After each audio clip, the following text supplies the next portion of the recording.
Si ton plus gros problème, c'est de savoir de quelle manière gagner de l'argent avec ta musique, écoute très attentivement ce qui va suivre dans ce podcast.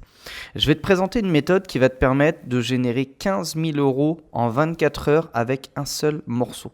En tout cas, ça a marché pour moi, je vais te la décrire et je peux t'assurer que toutes les personnes à qui j'en ai parlé, qui ont été capables de l'appliquer, ça a fonctionné également pour eux. Je connais une méthode qui a fait ses preuves et que j'ai littéralement utilisée à chaque fois que j'ai eu besoin d'argent. La méthode est simple. Tous les labels travaillent avec des attachés de presse externes. Même s'ils ont du monde en interne, il va souvent leur arriver d'avoir besoin d'externaliser la promo parce que ils ont un absent, parce qu'ils ont un malade, parce qu'ils ont une personne en congé maternité ou tout simplement par manque d'effectifs sur un moment donné. Et ils travaillent presque toujours avec les mêmes attachés de presse. À ton avis, pourquoi ?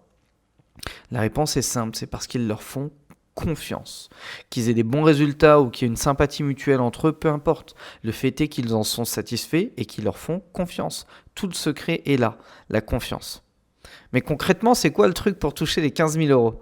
Eh bien, le truc, c'est que au lieu de faire comme la plupart des artistes, des producteurs qui démarchent les labels ou les maisons de disques, moi, j'envoie pas mes morceaux au boss de label ou au DA de maison de disques. Je les envoie directement aux attachés de presse.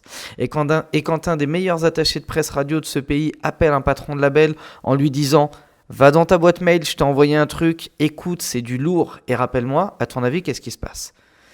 Eh ben, le boss du label prend son petit téléphone et rappelle en personne l'attaché de presse pour avoir plus d'infos. Bon, j'ai écouté, c'est pas mal. Est-ce que tu penses que ça peut vraiment marcher ? Sous-entendu, toi qui es au contact avec des programmateurs radio toute la journée. Ce à quoi l'attaché de presse répond « Évidemment, sinon je te l'enverrai pas. Je vais le rentrer partout. C'est un tube. » À son avis, qu'est-ce qui se passe dans la tête du boss de label ? Eh ben, le premier truc qui se dit, c'est « Ok, il faut absolument que je le récupère. » Du coup, il demande d'où ça vient, il récupère mon numéro lorsqu'il ne l'a pas déjà, et il m'appelle en me disant qu'il est intéressé pour signer le morceau. À ce moment-là, moi, je vais jouer sur un sentiment d'urgence et de rareté. Je vais lui dire un truc du genre « Écoute, je suis très honoré que le morceau t'intéresse, mais j'ai déjà reçu une proposition. Là, je suis devant chez un tel, qui est un label concurrent. J'ai rendez-vous dans un petit quart d'heure pour signer une offre que j'ai reçue ce matin. Et voilà, je suis vraiment désolé. On travaillera ensemble sur d'autres projets, il n'y a pas de souci. Mais là, j'ai déjà un deal à aller signer. » Après, qu'est-ce qui se passe ? Il est suffisamment frustré et énervé de ne pas avoir pu saisir cette occasion qui fait tout pour savoir à combien est-ce que je suis prêt à signer. Donc du coup, je lui donne un descriptif global de l'offre et comme par magie, il va se positionner juste au-dessus. Et ça fonctionne. Dans mon cas, c'était un billet de 15 000 à la signature du single, un billet de 15 000 pour une option sur le prochain single, plus une option de 30 000 euros pour un deal sur l'album. Ça fait en tout 60 000 euros pour un seul projet. La morale de l'histoire, c'est quoi ? C'est que tu dois apprendre de quelle manière fonctionne le business de la musique si tu veux être capable de créer ce genre d'opportunité.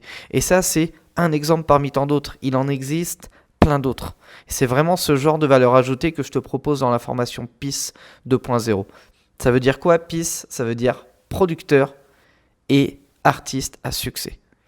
Si jamais l'idée de te former au métier du disque, à cette industrie, et de comprendre de quelle manière développer ta visibilité, de quelle manière recruter la bonne équipe autour de toi et autour de ton projet, de quelle manière lever des fonds pour promouvoir ta musique et pour littéralement vivre de ta musique, clique sur le lien en description, découvre le programme de la formation PIS et si jamais ça t'intéresse, je serai véritablement honoré de t'accompagner pour développer ta carrière, développer ta visibilité et rapidement faire en sorte que tu puisses vivre de ta musique.